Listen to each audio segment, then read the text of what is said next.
Most people would have turned around after the first mile in that kind of cold, but Clara Whitmore kept walking. The wind howled across the empty Kansas farmland like it was trying to erase her footprints from the dirt road. Snow clung to the edges of the fence posts. The sky was still black, not even a hint of sunrise yet, and 13-year-old Clara pulled her threadbare coat tighter around her small frame as she walked alone beside miles of frozen cornfields.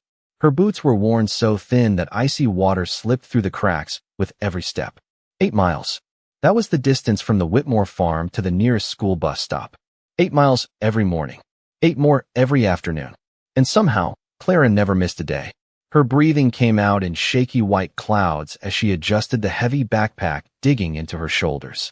Inside wasn't lunch. There usually wasn't enough money for that. Inside were books. Old science magazines rescued from the trash behind the county library. A notebook filled with hand-drawn stars. And one astronomy textbook missing its front cover. The spine was held together with duct tape. Clara loved that book more than anything she owned. She suddenly stopped walking and looked up.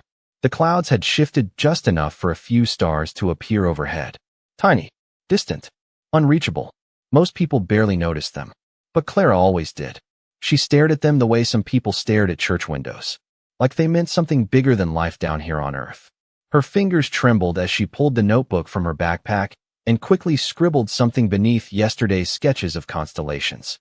Jupiter visible before sunrise, she whispered to herself. Brightness stronger today. The cold bit at her cheeks until they turned pink, but Clara barely noticed anymore. She was used to pain, used to silence, used to being the poor farmer's daughter nobody expected anything from. At school, kids laughed at her secondhand clothes and mud-stained boots. Some teachers pitied her.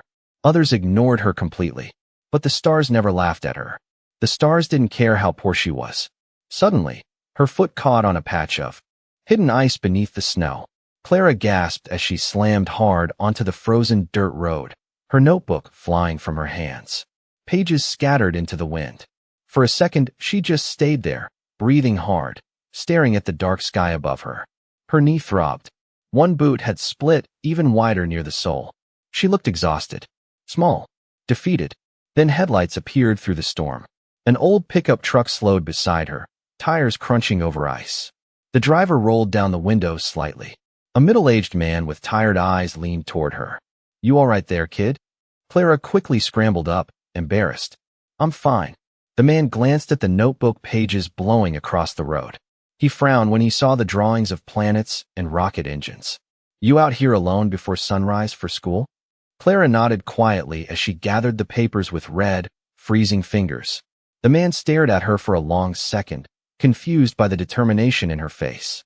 Why keep doing this every day? He finally asked. Clara looked past him toward the fading stars above the farmland. Her voice was soft, but steady. Because the stars don't care if I'm poor. The man didn't answer right away. Something about the way she said it made the cold morning suddenly feel very still. Clara slid the notebook back into her bag, adjusted the broken strap on her backpack, and started walking again into the freezing darkness, one step at a time, while the stars slowly disappeared above her. The Whitmore farm looked smaller every winter. The red paint on the barn had faded into a tired brown, and the wooden porch sagged lower each year like the whole place was slowly giving up. Clara pushed open the front door just after sunset, her boots leaving streaks of melting snow across the floorboards. The smell of burnt coffee and machine oil filled the house. Her father sat at the kitchen table beneath the weak yellow light overhead, staring silently at a stack of unpaid bills. Walter Whitmore looked older than 43. Years of drought, debt, and endless work had carved deep lines into his weathered face. His hands were rough from fixing tractors that should have died years ago. He barely looked up when Clara entered. School all right? He asked quietly. Clara nodded, even though her shoulders ached from the long walk home. Yeah. She slipped her backpack onto the floor beside the table. One corner had torn open again, exposing the edge of her astronomy book. Walter noticed immediately. That thing is falling apart. Clara gently pushed the book back inside. Still works. Her father gave a tired smile, but it faded quickly when he looked back down at the papers in front of him. Clara recognized the envelopes. Final notices. Past due stamps. Red letters. She had seen them too many times lately. The The bank wanted another payment they could not make. The electric company had already sent a warning. Outside, the wind rattled the loose window pane above the sink. Clara walked to the refrigerator and opened it slowly. Half a carton of milk, a jar of pickles, leftover beans wrapped in foil. That was all. She closed the door without saying anything. Walter noticed anyway. "I will head into town tomorrow," he muttered. "Maybe Earl needs help repairing fences again." Clara knew what that meant. Another 14-hour day for barely enough money to buy groceries. She sat down across from him and quietly pulled her notebook closer. While her father studied bills, Clara sketched rocket designs beside complicated math equations she barely understood yet. Numbers calmed her. Space made sense. Up there, planets moved exactly the way they were supposed to. Down here, everything felt uncertain. A sudden flicker overhead made both of them look up. The kitchen light buzzed once, twice, then went dark completely. Silence filled the room. Outside, the farm disappeared into darkness. Walter closed his eyes for a moment. "I was afraid of that." Clara swallowed hard. The electricity had finally been shut off. For several seconds, neither of them moved. Then Walter slowly stood and reached into a drawer for matches. He lit an old lantern sitting near the sink, and warm orange light spilled softly across the kitchen. Clara stared at the flame dancing against the glass. "Sorry, kiddo," her father whispered. "I am trying." She looked at his exhausted face and felt something tighten in her chest. "I know you are." Walter glanced at the notebook beside her elbow. Tiny hand-drawn planets covered the margins of every page. "You still thinking about those rockets?" Clara nodded. "More than ever." A faint smile touched his face again. "Your mama used to say your head was always somewhere above the clouds."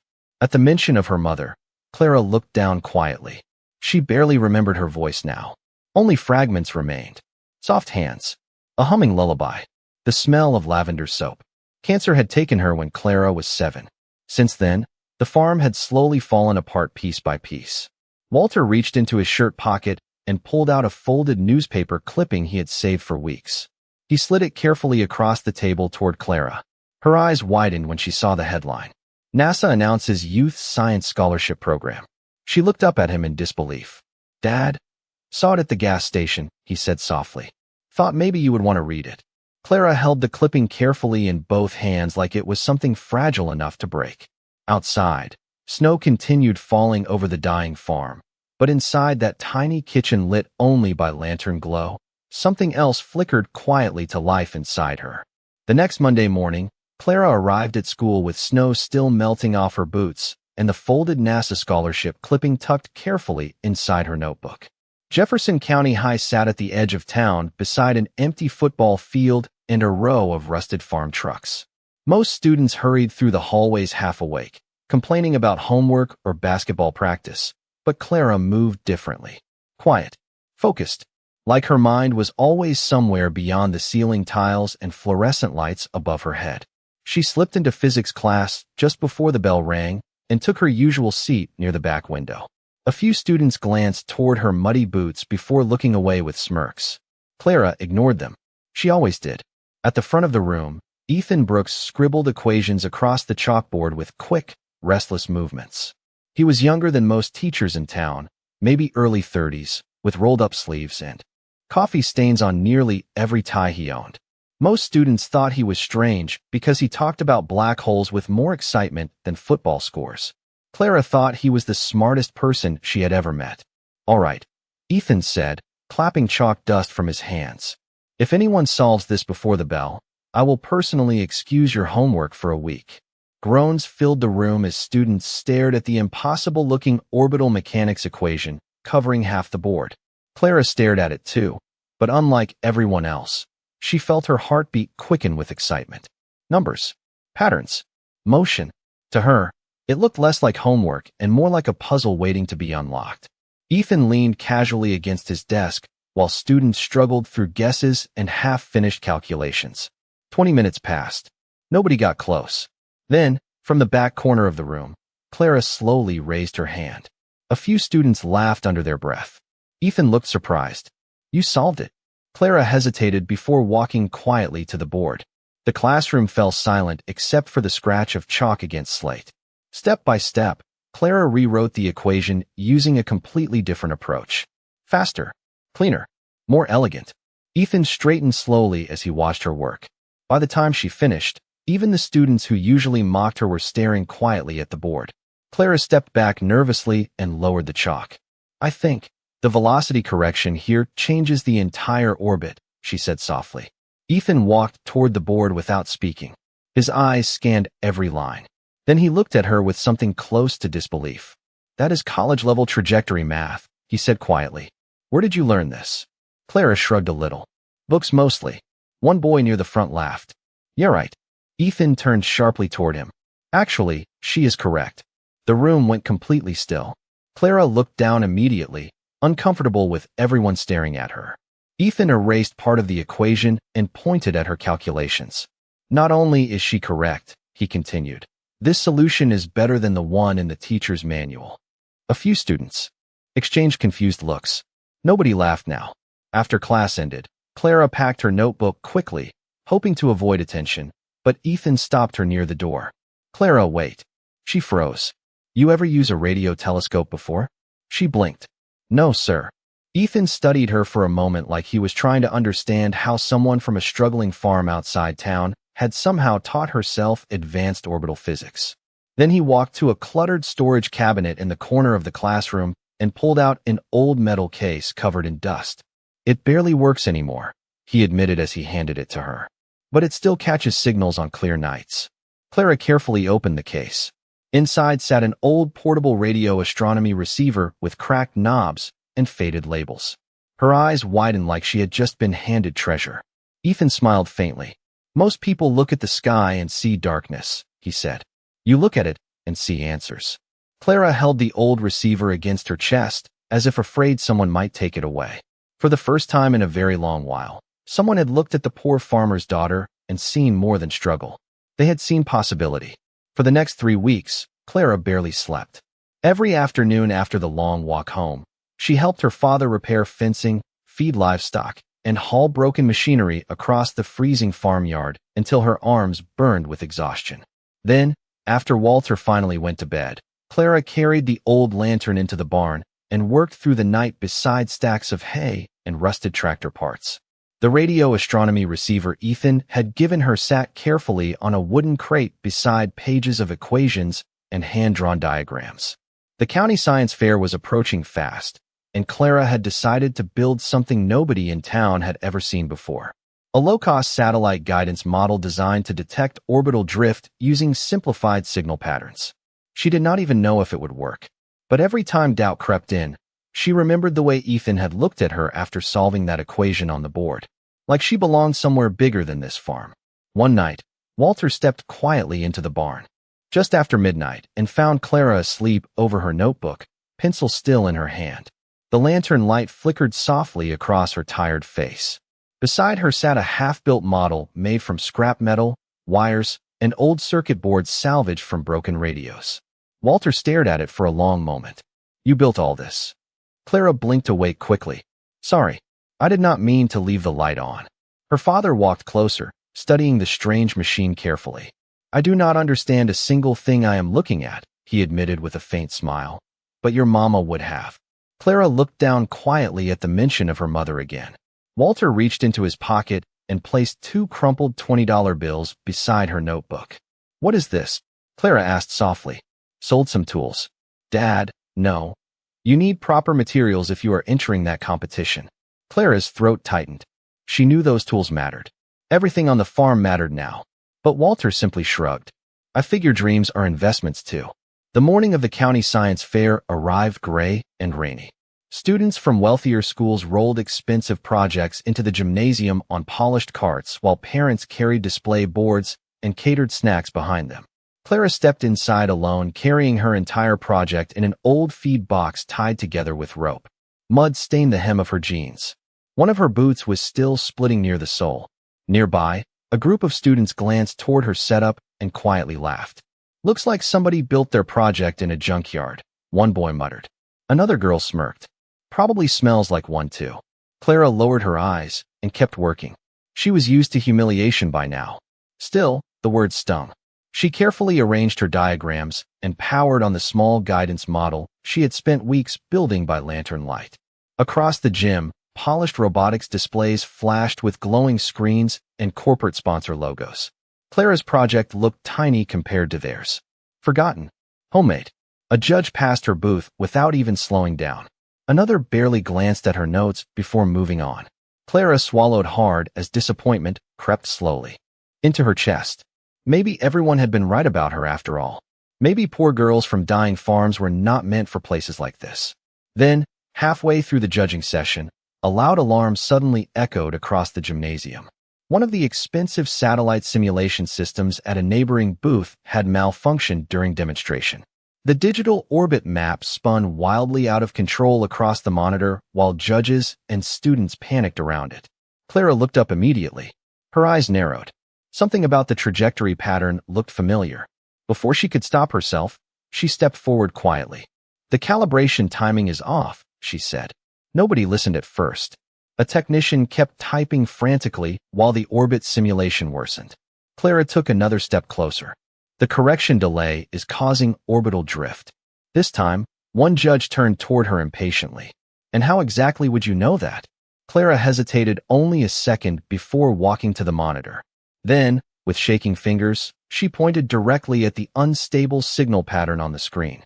"Because your satellite is compensating too late." The room slowly fell silent. The judge stared at Clara for several long seconds before folding his arms skeptically. "All right then," he said. "Explain it." Every eye in the gymnasium turned toward her. Clara could feel heat rising into her face as students whispered around her, waiting for the poor farm girl to embarrass herself. The glowing orbit simulation continued spinning wildly across the screen. Clara swallowed hard and stepped closer to the monitor. "Your correction cycle is delayed by nearly half a second," she said quietly. "The satellite keeps overcompensating because the response timing does not match the drift pattern." One of the technicians frowned. "That is impossible." Clara pointed carefully at a flashing sequence on the display. "No. Look here. The signal feedback loop keeps repeating every 4 rotations." The technician hesitated. Then slowly, almost reluctantly, he typed a new correction command into the system.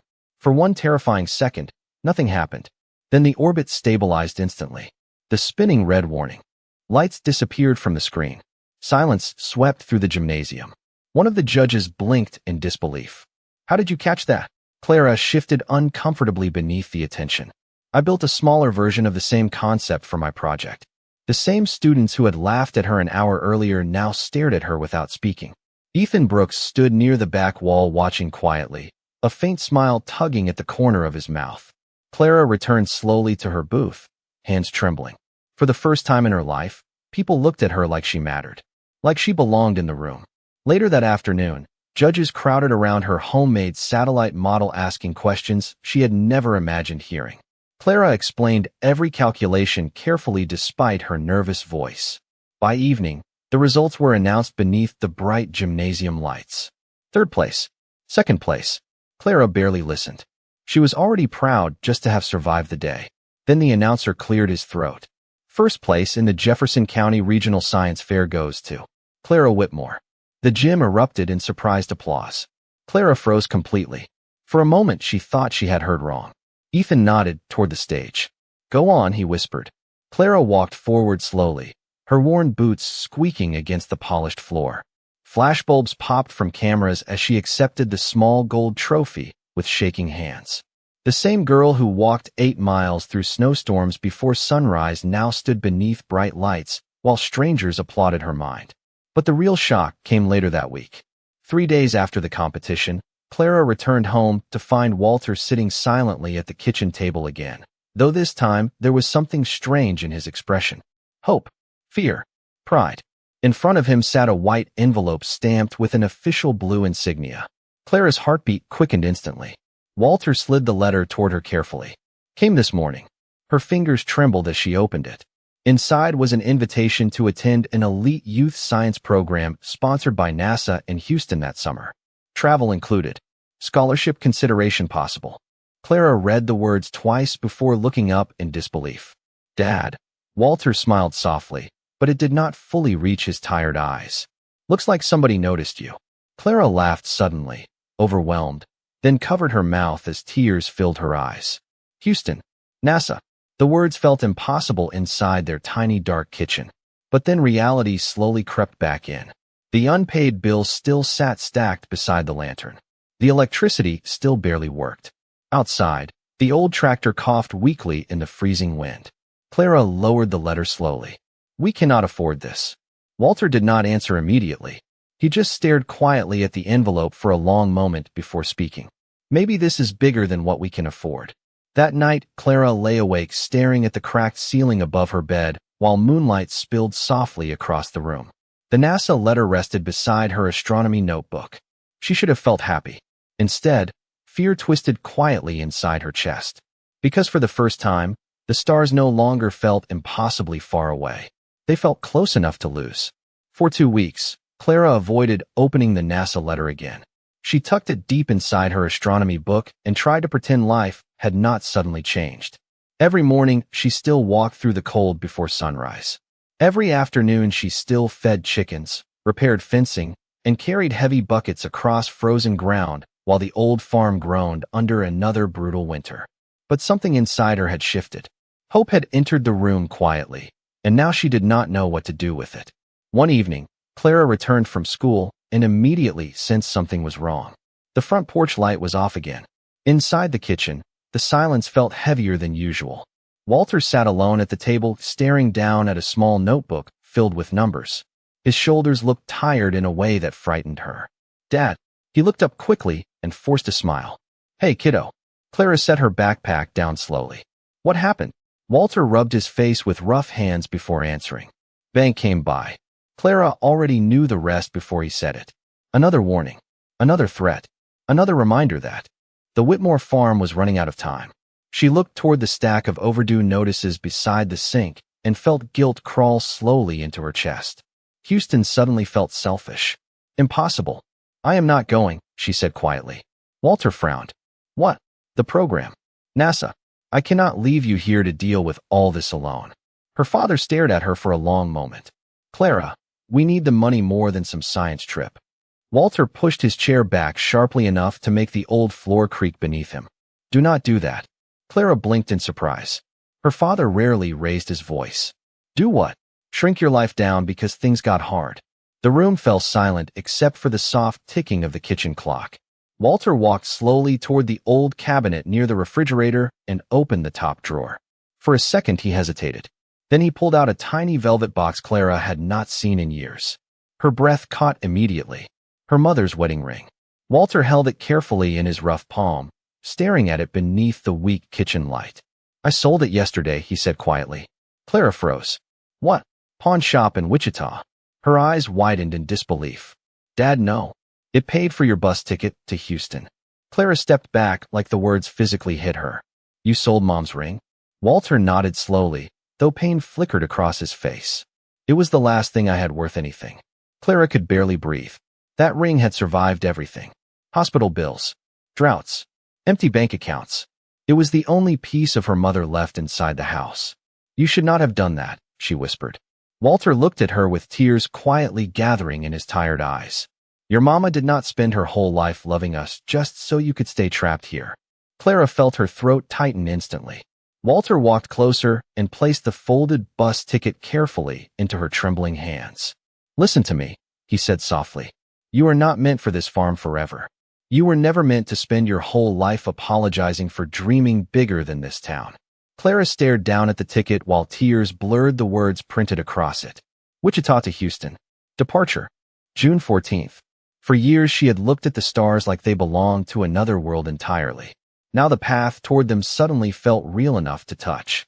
Walter smiled faintly despite the exhaustion in his face. "Your mother used to stand outside every summer night holding you as a baby," he whispered. "She would point at the sky and say, 'That girl is going somewhere the rest of us cannot even imagine yet.'" Clara finally broke down crying then, not loudly, just quietly, with her face buried against her father's worn flannel shirt while the cold Kansas wind rattled the windows around them.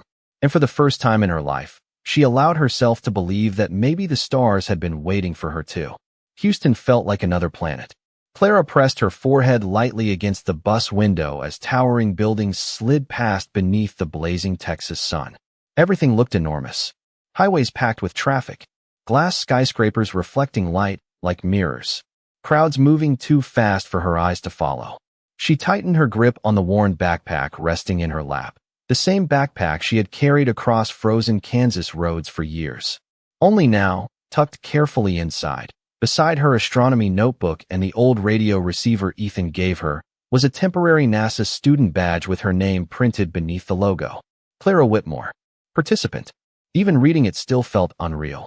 The training facility buzzed with voices and energy when she arrived. Students from all over the country rolled expensive luggage across polished floors while parents snapped proud photos beside giant rocket displays. Clara stepped quietly through the entrance alone, wearing the only decent jeans she owned and a plaid shirt borrowed from her cousin. She suddenly became painfully aware of her accent. Her boots. Her hands still rough from farm work. A girl near the registration table glanced at Clara's backpack and asked casually, "So where are you from?" "Outside Wichita," Clara answered softly. "Kansas." The girl smiled politely, but another student nearby laughed under his breath. Figures. Clara pretended not to hear it. Orientation began inside a massive auditorium where retired astronauts and engineers spoke about innovation, exploration, and the future of space travel. Clara tried to focus, but her stomach twisted tighter with every passing hour. Everyone here sounded brilliant, confident. They spoke about coding languages, robotics camps, and private academies she had never even heard of before. During lunch break, students gathered in groups around tables covered with sandwiches and bottled drinks. Clara sat alone near the corner, quietly reading through a packet on orbital navigation systems. "Mind if I sit?" She looked up quickly. A tall student with dark, curly hair balanced a tray in one hand. "I am Marcus," he said with an easy smile. "You look like somebody hiding from humanity." Clara gave a nervous laugh. "Maybe a little." Marcus sat beside her without hesitation. "You are the girl from Kansas, right? The science fair story has already made the rounds." Clara frowned slightly. "What story?" "The homemade satellite model." He grinned. "People think it is cool." Before Clara could answer, another voice interrupted from nearby. "Cool? More like charity admissions." A tall senior student wearing a NASA internship jacket leaned against the table with crossed arms. His name badge read Daniel Mercer. Clara recognized him from earlier presentations. Top student. National robotics champion. The kind of person who looked born for places like this. Daniel glanced toward Clara's worn boots beneath the table. "No offense," he said casually, though his tone carried plenty of it. "But programs like this are getting sentimental lately." Marcus frowned immediately. "What is that supposed to mean?" Daniel shrugged. "I mean, everybody loves a good underdog story. Poor farm girl walks through snow carrying books. Great headline." Clara lowered her eyes toward the table. Daniel continued. "But building actual space systems takes more than inspirational stories." The words landed harder than Clara expected. Around them, conversation quieted slightly. Some students looked uncomfortable. Others simply watched. Marcus leaned forward angrily. "She won her region fair." "So what?" Daniel replied. "This place is different." Clara felt heat rising in her face again, the same humiliation she had felt standing in muddy boots back at the county fair. For one terrible moment, she wanted to grab her backpack and disappear back to Kansas entirely. Daniel glanced once more at her notebook filled with hand-drawn equations. "Look," he said with a thin smile, "I am sure you are smart. But rockets are not tractors." Then he walked away. Silence lingered at the table afterward. Marcus muttered something under his breath, but Clara barely heard him. She stared down at the unfinished orbital calculations inside her notebook, while doubt slowly crept back into her chest stronger than ever. Maybe Daniel was right. Maybe she had mistaken determination for belonging. Outside the enormous windows of the training center, a rocket stood towering against the bright Texas sky. Clara looked at it quietly, feeling smaller than she ever had in her life. The simulation room dimmed as dozens of monitors flickered alive across the control center. Rows of students sat shoulder to shoulder behind glowing screens while instructors walked between stations preparing the final systems challenge of the program. Clara adjusted the headset over her ears and stared nervously at the giant digital mission clock counting down above the room. 3 weeks had passed since she arrived in Houston, but she still felt like an outsider pretending to belong among future engineers and scientists. Even now, whispers followed her sometimes. Farm girl. Scholarship case. The words stayed buried quietly inside her chest no matter how hard she tried to ignore them. All right, everyone. The lead instructor announced. Today's exercise simulates a live satellite launch correction under emergency conditions. Teams will monitor trajectory stability and identify failures before orbital drift becomes catastrophic. Students immediately leaned toward their stations with excitement. Clara sat beside Marcus reviewing guidance data, while Daniel Mercer worked confidently across the aisle surrounded by several top-ranked participants. The room buzzed with focused energy as the simulated launch began. Engines ignited across the main screen. Numbers streamed downward. Altitude climbed steadily. At first, everything looked perfect. Then warning lights suddenly flashed red across multiple monitors. A sharp alarm echoed through the room. Signal instability detected, the system announced mechanically. Conversations erupted instantly. Students scrambled through calculations while instructors exchanged concerned looks. On the main display, the satellite's projected orbit began drifting dangerously off course. Reaction wheel malfunction, someone shouted. No, it is a navigation delay, another argued. Daniel typed rapidly across his console. The correction software is overcompensating, he said confidently. We need manual stabilization. But the drift only worsened. Red warning signals spread across the trajectory display like cracks through glass. Clara stared silently at the unstable orbit pattern on her monitor while voices blurred around her. Something felt wrong. Not random. Familiar. The repeating signal spikes pulled at a memory buried deep inside her mind. Then suddenly she saw it. Not in the control room. Not on the monitor. Back on the farm. Her father kneeling beside the dying tractor during winter storms, eyes closed, listening to the engine instead of looking at it. Machines talk, Walter used to say. Most people just do not listen long enough. Clara's heartbeat quickened. The signal pattern repeated every 4 cycles. Exactly like the county fair simulation months ago. Her eyes widened. It is not the software, she whispered. Marcus turned toward her. What? Clara leaned closer to the screen. The timing sensor is delayed. Nearby students continued arguing while the orbit destabilized further. The system keeps correcting for old data, Clara said louder now. Marcus frowned at the monitor. Are you sure? Clara thought of the old tractor sputtering in freezing darkness. Thought of her father diagnosing broken engines by rhythm alone. Yes. She stood up suddenly. The sensor relay is half a second behind. One instructor glanced toward her impatiently. We already checked that. Clara swallowed hard. Every eye seemed to turn toward her again. Daniel crossed his arms skeptically from across the room. Here we go. Clara ignored him. You are reading delayed positioning feedback, she continued, voice trembling but steady. The system is correcting an orbit that no longer exists. Silence spread slowly across the control room. One senior engineer quickly typed new parameters into the simulation console. For one terrifying second, nothing changed. Then the warning lights disappeared. The orbit stabilized instantly. The room froze. The digital satellite returned smoothly into proper alignment across the giant screen overhead. Marcus stared at Clara in shock. One instructor stepped closer to her station. Who caught that? Another engineer looked down at the correction log appearing across the monitor.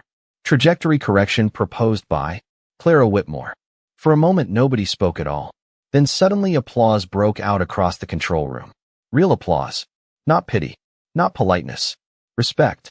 Clara sat frozen in her chair, while students turned toward her with stunned expressions. Even Daniel looked speechless now. The same girl who once studied beneath a gas station light, because her family could not pay the electric bill, had just saved the most advanced simulation in the room. Clara looked up at the stabilized orbit glowing softly across the screen, and for the first time since arriving in Houston, she no longer felt small. 10 years later, the road leading to the Whitmore farm was finally paved. Clara noticed it the moment her car turned past the old wooden sign at the edge of town. No more deep mud after rainstorms. No more frozen tire tracks cutting through dirt and gravel. The fields stretched wide beneath the golden Kansas sunset exactly the way she remembered, but somehow everything felt smaller now. Softer. Like the weight of those years had finally loosened its grip. Clara slowed the car near the mailbox and smiled quietly when she saw her father sitting on the porch in a faded flannel jacket. rocking gently in his chair with a blanket over his knees. Time had turned Walter Whitmore's hair completely gray, but his eyes looked lighter now than they had in years. Peaceful. Clara stepped out holding a small metal case in one hand and walked slowly toward him. Walter smiled the second he saw her. "You are late," he teased softly. Clara laughed. "I just landed from Florida 6 hours ago. Still counts." She bent down carefully and hugged him tightly. For a moment, neither of them spoke. The wind moved gently through the wheat fields surrounding the farm, while crickets hummed in the distance. Finally, Walter pulled back slightly and looked toward the sky. "Did it go up all right?" Clara followed his gaze automatically. Even now, after everything, the stars still pulled her eyes upward first. "Perfect launch," she said quietly. "No trajectory drift. No signal loss. Clean all the way into orbit." Walter smiled proudly. "Your mama would have loved hearing that." Clara looked down at the metal case in her hand and opened it carefully.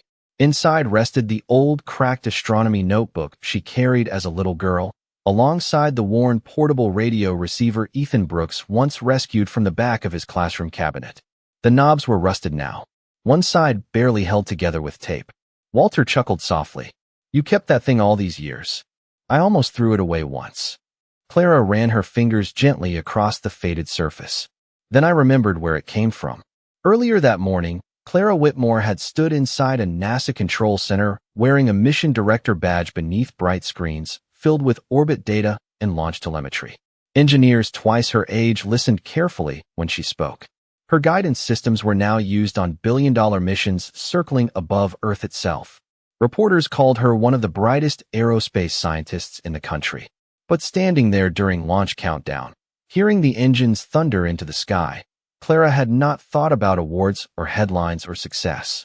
She had thought about a freezing dirt road in Kansas, torn boots, a lantern glowing in a dark farmhouse kitchen, her father selling the last thing he had left because he believed she belonged somewhere bigger than fear. Walter pointed toward the old barn nearby. "You should see what the town did." Clara frowned slightly before following him slowly across the yard. The barn doors opened with a long creak. Inside, warm lights glowed softly above rows of bookshelves, computers, science kits, and telescopes. Children from nearby farming communities sat gathered around tables building tiny model rockets, while a teacher explained constellations painted across the ceiling overhead. Clara stopped walking completely. "Dad?" Walter smiled quietly. "The county renamed it last month." Clara looked up slowly toward the wooden sign hanging above the entrance. The Whitmore Center for Rural Science and Innovation. Her eyes